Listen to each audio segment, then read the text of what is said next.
We're back on the Lobo basketball pregame show. New Mexico is in Laramie to take on the Wyoming Cowboys. We have Lobo head coach Richard Pitino. Coach Pitino, let's reflect back on an incredible night in the pit once again. 1,000th game in the history of that great venue, and it goes to overtime, and then you win on a true buzzer beater with the clock showing zeros. Nelly Jr. Joseph, it's a foul line jumper. Just an incredible finish. As you saw it play out, what's going through your mind? I don't like calling it timeout during that situation. We got into the press very well. We have a call to trap the first pass. It fed into our hands by them throwing it to the coffin corner. I was hopeful, to Phillip and CJ, do not foul, have a awareness of they don't have timeouts. We got that. They were stuck. Nelly gets the steal, and I want him to go make a play in the open court. So I'm like, I don't want to call a timeout. There's no play I can draw up. They're long and all that. Go make a play. And then Donovan falls down, and I'm like, oh, crap. So then Nelly catches it, and now Nelly's been able to make that shot, but I don't know that I've had too many, clock hit zero buzzer beaters in my 13 years. I don't think I've had any. I've had a lot. I've had 3 here where we've lost at the buzzer. So it was a great moment. As I've said many times, I just believe Albuquerque. I believe the experience. It all is better when the pit is alive like it is. I just feel like there's so much pride in it. So it was a great, great moment for our city, for our state, for our fan base, and fortunate to get the win. Great win, great night. And let's rewind for just a moment. The end of regulation, we've talked about the free throws and their importance. You guys hit some clutch ones. Nelly hit 2 with about a minute to go to put you guys up 4. How did you feel about the way your team guarded those last couple of possessions? Yeah, I thought we were good. I think it was 2 calls that I think if you had asked the refs, they'd say, okay, we made a mistake, and it is what it is. In a 45-minute game, I don't think the refs made that many mistakes, but they just made them at the wrong times. Phillip falls down, and then we give up an and one, which I thought should have been on the ground. Really good defense on Sanders. Phillip, he traveled. They called a foul. Whatever, is what it is. Slowly but surely, I'm really trusting our defense. I think it's getting better and better. What we just got to do a better job of is three-point line. We haven't guarded it very, very well. But we made winning plays when we needed to. CJ made a huge 3. The free throws of Nelly and Phillip were big as well, and Donovan. That's what a game will come down to, just 2 or 3 different things, and we were able to do it. Lobo coach Richard Pitino is with us pregame. New Mexico has the Wyoming Cowboys in Laramie. Let's talk about the threes. You mentioned it, 37% three-point shooting for the Wyoming Cowboys. They make about 8 per game. How'd you like to get them, and how would you like to guard them? I would like for them not to make them, so, take away their airspace as best that we can. Coach Wicks worked for Coach Linder. They're similar, and that's a compliment. They run some cool stuff. They're very, very efficient. They don't play at a high pace of play, kind of like Nevada. They're very, very physical. They want to slow it down. But yes, you got to guard the three-point line as best you can, because they're going to shoot them, and they're going to shoot them at a high percentage. So just get there on the catch with a high hand, disrupt it as best you can, and then rebound the miss. We don't know if he'll play. He has an ankle, but Agbim, their transfer, their top scorer, he shoots the 3 at a really efficient clip. What kind of a player is he? Yeah, he's aggressive. Very, very scoring first mentality. I hope he does not play, because he's a really good player. I think he's an all-conference player. Great find by them, to get them out of a Division II situation where they did that last year as well. So credit to them. But yeah, he's a really good player, and he's very, very aggressive. Jordan Nesbitt is their top rebounder. He's just 6'6". Obviously, he does a lot on the court. Tell us about him. Yeah, he's tough. Like you said, he's got a long wingspan, but very, very aggressive mentality to go get the basketball. And all their team, I haven't seen them in person, but I don't know if they're massive size-wise, but they're very, very physical. I think Coach Wicks has done a phenomenal job to get this job late like he did. I think he only kept 1 player, and to bring in some guys who have bought in like a Nesbitt, is really a testament to, what Coach Wicks, his whole coaching staff has done. Lobo head coach Richard Pitino is with us pregame. New Mexico is in Laramie to take on the Cowboys. You mentioned Sundance Wicks, their first-year head coach, former assistant under Coach Linder at Wyoming. He goes to Green Bay, has one great year there. He's the conference coach of the year, and he comes back. What are some of the characteristics of his team? You mentioned similar to Coach Linder, but how do you think he'll guard you? They'll be all man-to-man, I would assume. Now, we have played a lot of teams who've been primarily man-to-man, and they've gone zone. So, we've always got to anticipate it. I guess it's somewhat of a compliment to our offense. But they're mostly man-to-man and slow-down style of play. Run, a lot of ghost screens, a lot of slips and, things like that. All good stuff.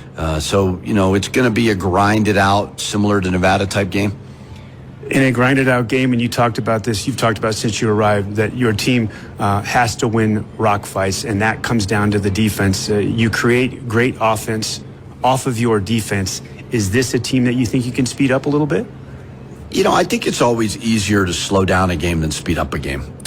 Like Fresno was willing to run with us, and we scored over 100 points because that's their style, that's their tempo. We're obviously more comfortable with that, but Nevada pulled the reins on the whole game, and you're going to be able to do that if you walk the ball up the court. Like, we're not a trapping team in the backcourt and so on. So they're gonna slow it down, and that's okay. We got to be fundamental with our stops, rebound the ball, and if we do create steals or block shots, which we've been good at, take advantage of it. Final thought, the emotions of a win like you had on a Friday night, national television crowd and a terrific crowd in the pit.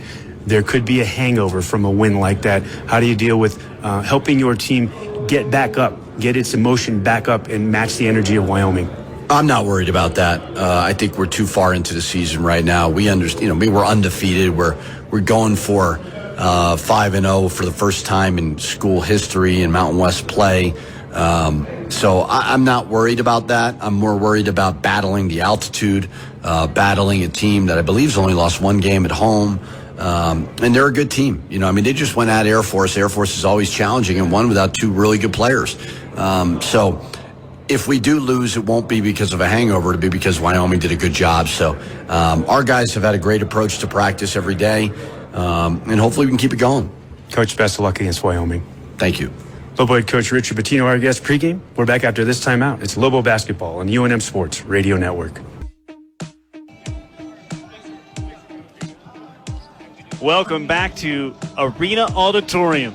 We're on the campus of the University of Wyoming in Laramie, where New Mexico has pulled off a massive comeback. The Lobos down 14 at the break, come all the way back, and the Lobos win it in go-away fashion.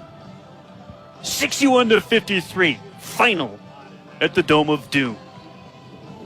New Mexico scored the first 12 of the second half, 17 of the first 18 to grab their first lead since 2-0, then gave up 8 straight and fell behind again by as many as 6, but it was New Mexico's night in Laramie, and the Lobos knock off the Cowboys by the final score of 61-53. You're locked into the Lobo Basketball postgame show, presented by the Albuquerque Downs Racetrack and Casino, winning entertainment, including simulcast racing, live music, dining, the best games, and more. That's the Albuquerque Downs Racetrack and Casino. The largest halftime deficit overcome in a victory in Lobo basketball history is 16. It came here in Laramie. It was back in 2008.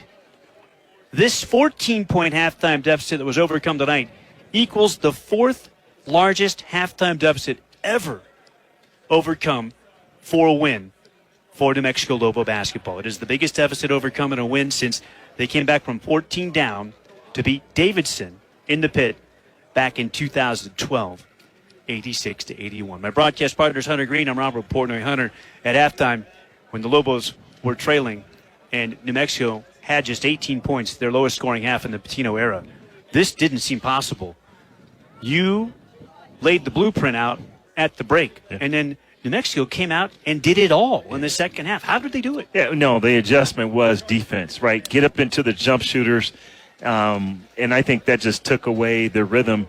as you can see in the stats, they were 0 for 8 from the three-point line. Wyoming was in the first half. They were 5 of 11, 45%. So defense, energy in the second half, and of course getting some post touches and kind of changing up the offensive look really is what brought them back, and then of course had them be victorious here tonight. What did those post touches for Nelly Jr. Joseph do for the New Mexico offense here tonight? Yeah, no, it makes them adjust. I mean, well, it makes the defense adjust, but it gives the offense rhythm, and then, the inside and then out. I think there were a couple of threes hit in the second half because of that action, right? You create some rhythm with the post touches, and I mean, it does a lot. It makes the defense play honest defense. They've got to guard the big fella. The reigning Mountain West Player of the Week, Nelly Jr. Joseph, had no points and 3 boards on just 1 shot attempt in the first half. Nelly explodes in the second half, finishes with another double-double. 12-12, yeah. And it started with Nelly, didn't it? It really did, and everything worked off of that. Their first possession offensively, they got the ball inside to Nelly, and that was the start of it. Because I think he got fouled, put him in the free throw line, and it started from there. We take a timeout post-game from Laramie. Lobos win it 61-53, the final. We'll hear from Lobo head coach Richard Patino, get you all the pertinent facts and figures, all that still to come from the AA. Lobos 61, Wyoming 53. Stay with us on the UNM Sports Radio Network.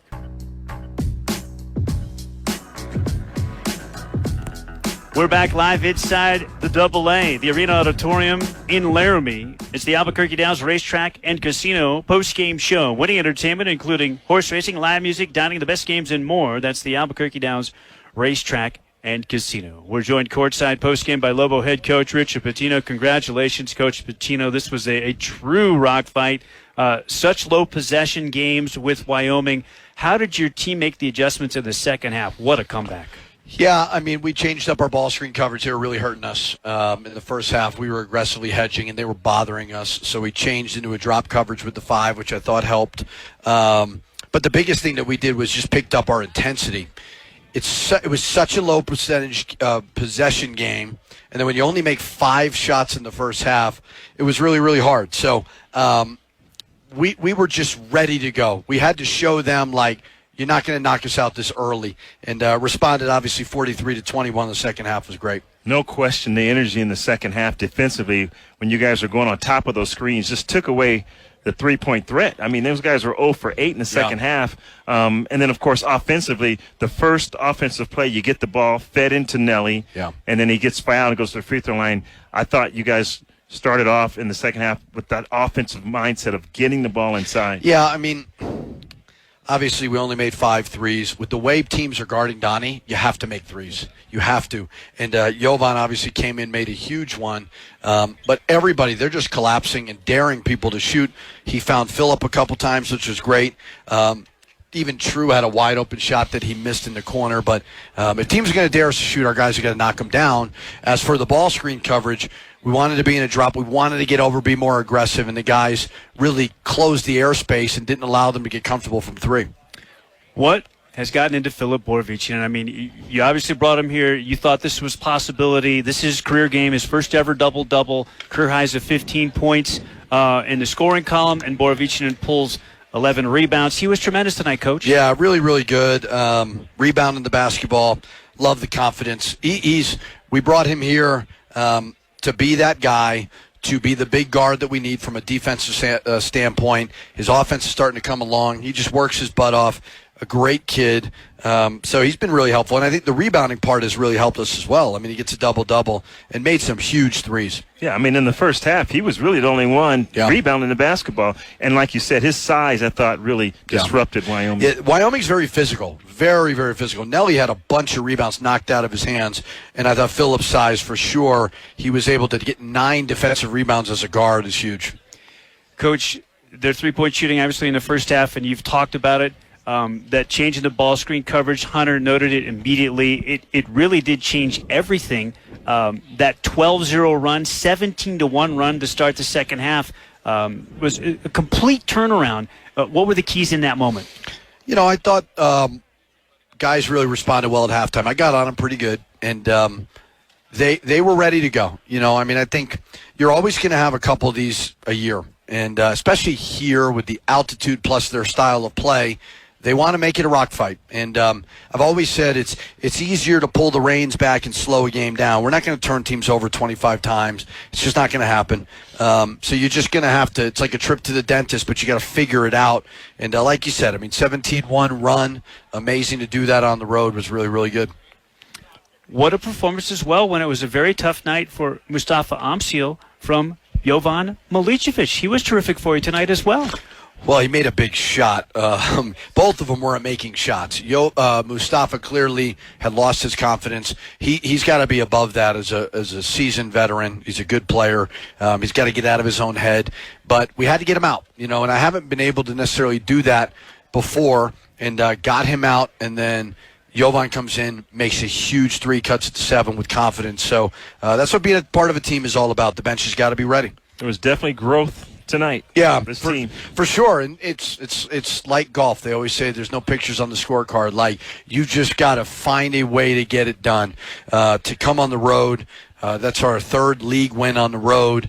Was tremendous. And it was a toughness game because we sometimes can be perceived as fast pace and flamboyant. No, we got to go win some gritty games on the road, and we did that. Final thought, both the two guards struggled a little bit tonight, and you win in spite of that. What about their play? Yeah, nobody really made shots. So, obviously Phillip was the one, but we struggled to turn to anybody. CJ was 0 for 2.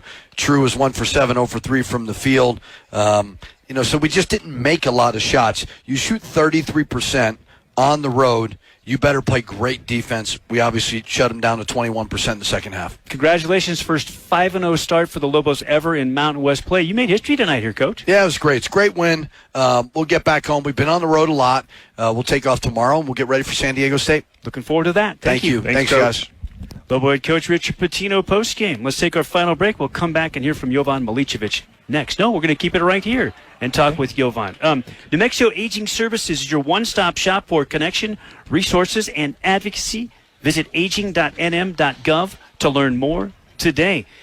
Jovan Milicevic with us, and a terrific comeback for the Lobos. They make up a 14-point deficit at halftime. That is equal to the 4th largest halftime deficit ever overcome by a Lobo team in the history of the program. Jovan, you were a part of it. First off, congratulations, man. How about the feeling of coming back and winning this game? It was amazing. We started off a little slow, but then we had to pick it up in the second half. I believe we went on, what did you say, 18-0 run? It was 17-1. 17-1 run. So that was a big little push and big little lead we got there. Well, you guys brought the energy in the second half, but I really, really liked your confidence in the second half. You looked comfortable out there. Yeah, just having fun playing there. My guys, they believe in me. Coaching staff's trusting me more and more as we go. So, and just sticking to the work I put in, knowing that when I come on the court to perform and do my best.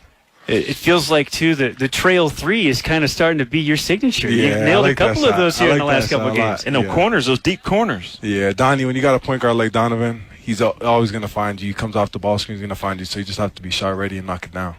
Hunter and I have talked about this. I can recall when you first arrived and we watched you shoot in the summer, and we thought that you were just absolutely lights out.